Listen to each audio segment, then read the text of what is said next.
The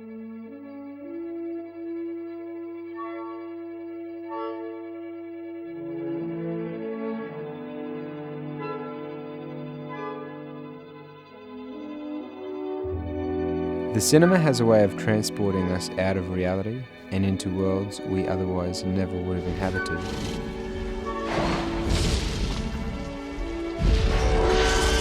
have a feeling we're not in Kansas anymore. Filmmakers use spectacles, characters, and storylines to captivate their audience. Where shall I go? What shall I do? Frankly, my dear, I don't give a damn. Some have innovated camera movements and changed cinema into what it has become today.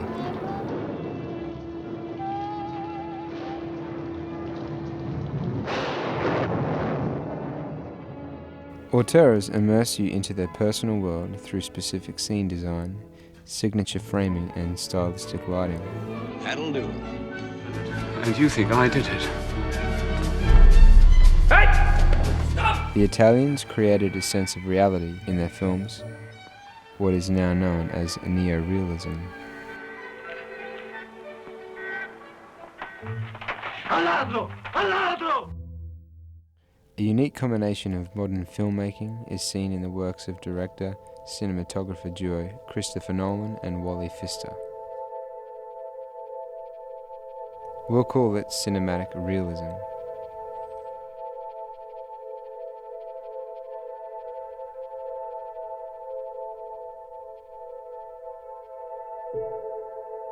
Nolan and Pfister use a wide range of cinematic camera movements, the dolly shot being one of the most used in their arsenal, which they use to set up scenes and the action to come.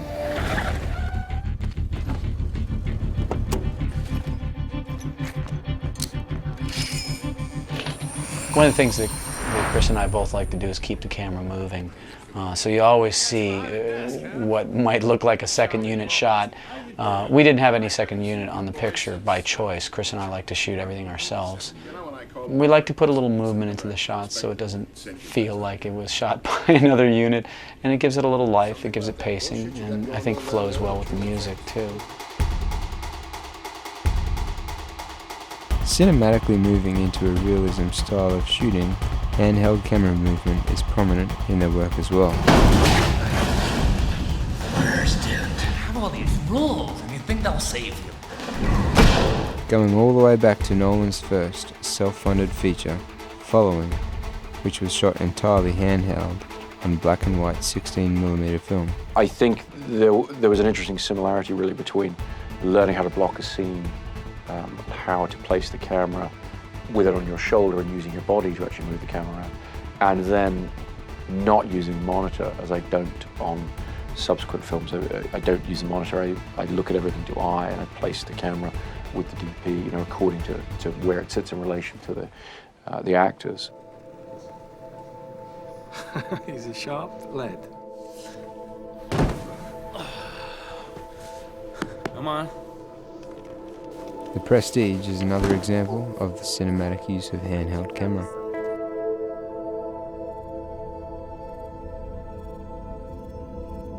And you don't know if the camera's on you, if it's on somebody else. It's a messy way of filming, and I think for me, my favorite way. I like that mess. When there's a little bit too much order, I really want to kick against that. So I enjoy it when you don't really know what they're doing. With the guy with just a camera on his shoulder, the scenes keep going, and over again. He has a wonderful way of getting movement. To me, it's interesting to be in the maze with the characters moving around, making the wrong turns with them and all the rest. This film does that, but it also then tries to show the audience the whole maze and see where the different characters are finding themselves. But the narrative itself is quite clearly above those characters. The narrative itself, because of the framing devices and so forth, is presenting multiple points of view and allowing the audience to shift between them. And the lighting, I think, was fine, but is it the most extraordinary, Academy Award kind of lighting? No. Is it the most spirited kind of loose form, capture the energy of the actor's performance kind of filmmaking? Yes. And that's what Chris was looking for in this film. A lot of the film isn't lit, you know, it's just light, natural light from windows and that kind of thing, to really get a sense of reality, of immediacy and a tactile quality to each setting, each location.